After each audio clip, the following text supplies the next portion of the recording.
हिंदी का आपका pre board परीक्षा का पहला पेपर आपकी स्क्रीन के सामने आ चुका है दोस्तों। आज आपको कक्षा 10वीं वाले बच्चों को मैं बता रहा हूं पूरा पेपर और वो भी हल सहित।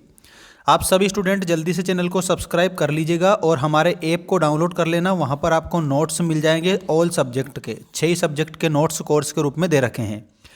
आज हिंदी सब्जेक्ट का ये पूरा पेपर मैं आपको हल सहित बता रहा हूँ। बिना देर की स्टार्ट करते हैं क्योंकि समय कम है और आप लोगों को सारे आंसर बताने हैं। पहला क्वेश्चन देखिएगा, किसकी आभा अट नहीं रही है। तो यहाँ पर आप सभी को लिख के आना है, फागुन की आभा अट नहीं रही है। अगला प्रश्न है, प्रबंध काव्य के कितने भेद होते हैं। तो आपको याद रखना है प्रबंध काव्य के 3 भेद होते हैं मुख्य रूप से। एक तो है आपका महाकाव्य, दूसरा है आपका खंड काव्य और उसके बाद में आख्यानक गीतियाँ, तीसरा है आख्यानक गीतियाँ। इस तरीके से 3 हैं। वैसे अगर 2 भी लिख कर आ जाते हैं ना, महाकाव्य खंड काव्य, तो भी चलता है, कोई दिक्कत नहीं रहती है। लेकिन मैं क्या करता हूँ, मैं सारी चीज़ें बताता हूँ। नेताजी सुभाष चंद्र बोस की प्रतिमा कहाँ लगी थी। कस्बे के चौराहे पर लगी थी। इसमें आपको लिखना है कस्बे के चौराहे पर। नेक्स्ट है, कालाक्षर भैंस बराबर का अर्थ है अनपढ़ होना।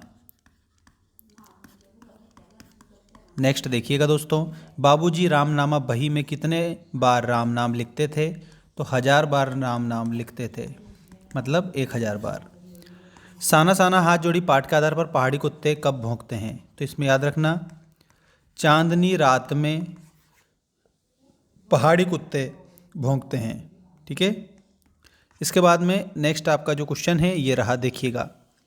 वात्सल्य के श्रेष्ठ कवि माने जाते हैं। तो वात्सल्य रस के श्रेष्ठ कवि माने जाते हैं और वो है हमारे सूरदास जी। सूरदास का जन्म 1478 में होता है, मृत्यु 1583 में होती है। हवा की थिरकन का सिमटा हुआ संकोच किसको माना है। फसल को हवा की थिरकन का सिमटा हुआ संकोच माना गया है। तो फसल इसमें आंसर हो जाएगा करेक्ट।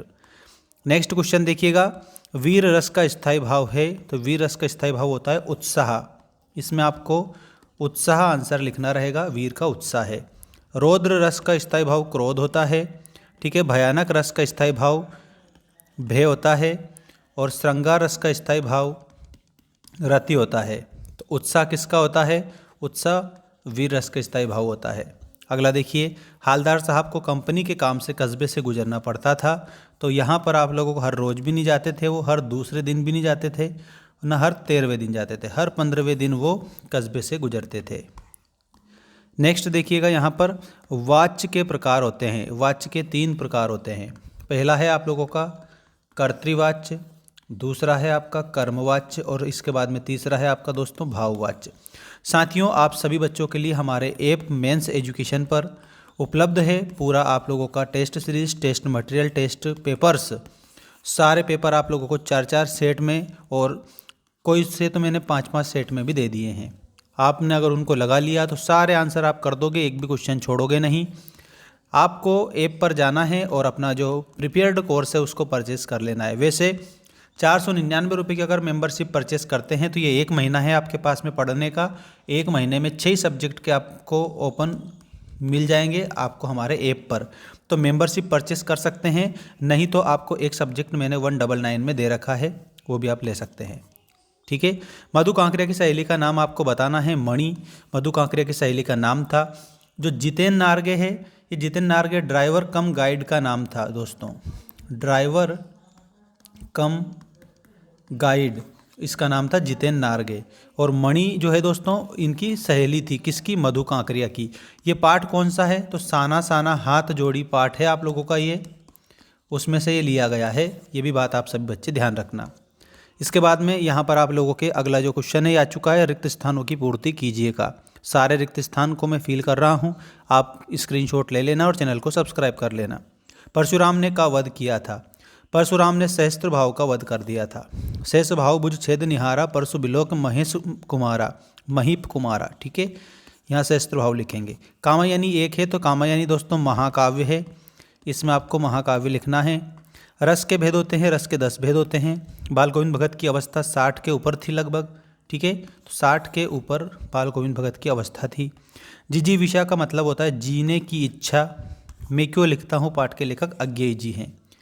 अज्ञेय जी का पूरा नाम सच्चिदानंद हीरानंद वात्स्यायन अज्ञेय है और ये प्रयोगवाद के जनक भी माने जाते हैं। ये बात आप सभी बच्चे ध्यान रखिएगा अच्छे से, ठीक है ना, बिल्कुल करेक्ट। नेक्स्ट प्रश्न अब आपको मैं बता रहा हूँ, ये रहा आपका सत्य असत्य लिखिए का पहला क्वेश्चन। कमल तालाब को छोड़कर आकाश में खिल रहे हैं, तो असत्य आप लिखेंगे क्योंकि कमल तालाब को छोड़कर झोपड़ी में खिल रहे हैं।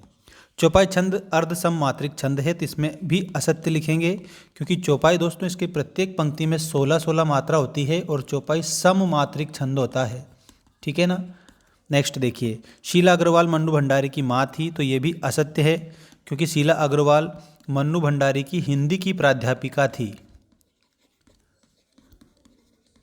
ठीक है, ऐसे आप प्राध्यापिका याद रखिएगा।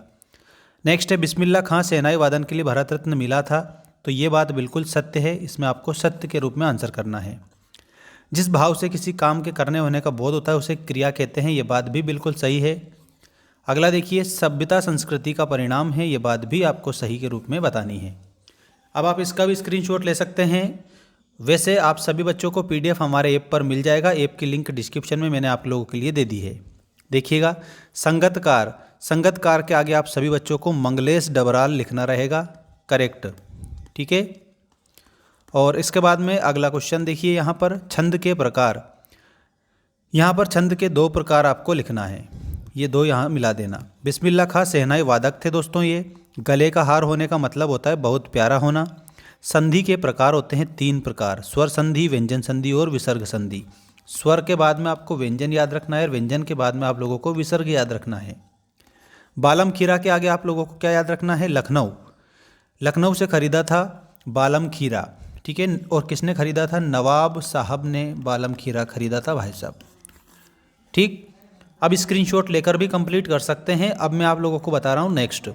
हाँ दोस्तों, आप लोगों के लिए हमारे मेंस एजुकेशन ऐप पर 6 सब्जेक्ट का कोर्स और पीडीएफ मैंने दे दिया है टेस्ट सीरीज़ के रूप में, और उसको अगर पढ़ लिया तो दुनिया की कोई ताकत आपको फेल नहीं कर सकती। इसलिए आप लोगों को मेंस एजुकेशन ऐप 100% डाउनलोड करके और अच्छे से पढ़ाई करनी है। और मेरी तरफ से आप सभी बच्चों को बेस्ट ऑफ लक मैं कहता हूँ दोस्तों। देखिएगा, निम्नलिखित वाक्यांशों के लिए एक शब्द लिखिए जिसके आने की तिथि पता ना हो, उसको बोला जाता है अतिथि, ठीक है। अगला है, जो सब कुछ जानता हो उसको हम बोलते हैं सर्वज्ञ। समास विग्रह करके समास का नाम लिखिएगा। देशभक्ति, तो देश के लिए भक्ति, ठीक। और गंगा यमुना, तो गंगा और यमुना, ये आप लोग ऐसे कंप्लीट इसको कर देंगे, ठीक है। देशभक्ति, इसमें आप लोगों का कौन सा समास है, तो दोस्तों इसमें तत्पुरुष समास है। गंगा यमुना में आप लोगों का द्वंद्व समास हो जाएगा क्योंकि दोनों पद प्रधान है इसलिए। बाकी ये सारे जितने भी क्वेश्चन आप लोगों को दिए गए हैं, इन सारे का आंसर पीडीएफ फॉर्मेट में आप लोगों को चाहिए तो हमारे मेंस एजुकेशन ऐप को डाउनलोड कर लीजिएगा। और जो भी सब्जेक्ट आप लोग परचेस करेंगे वो परचेस कर सकते हैं। और 199 में मैंने आप लोगों को वहाँ पर दे रखा है, एक सब्जेक्ट 199 में है। और अगर आपको 6 सब्जेक्ट चाहिए तो 499 रुपये की आपको मेंबरशिप परचेस कर लेना रहेगा, ठीक है। और जिसने भी मेंबरशिप परचेस करी 6 सब्जेक्ट ऑटोमेटिक ओपन हो जाएंगे उनके, क्योंकि मैंने मेंबरशिप में 6 सब्जेक्ट को इंक्लूड कर दिया है। और एमपी बोर्ड में वो धमाल मचा देंगे क्योंकि डेली क्लास जा रही है वहाँ पर, और वो भी महामैराथन क्लास, ठीक है। और पीडीएफ भी मैं वहाँ पर दे रहा हूँ सभी सेट पेपर का।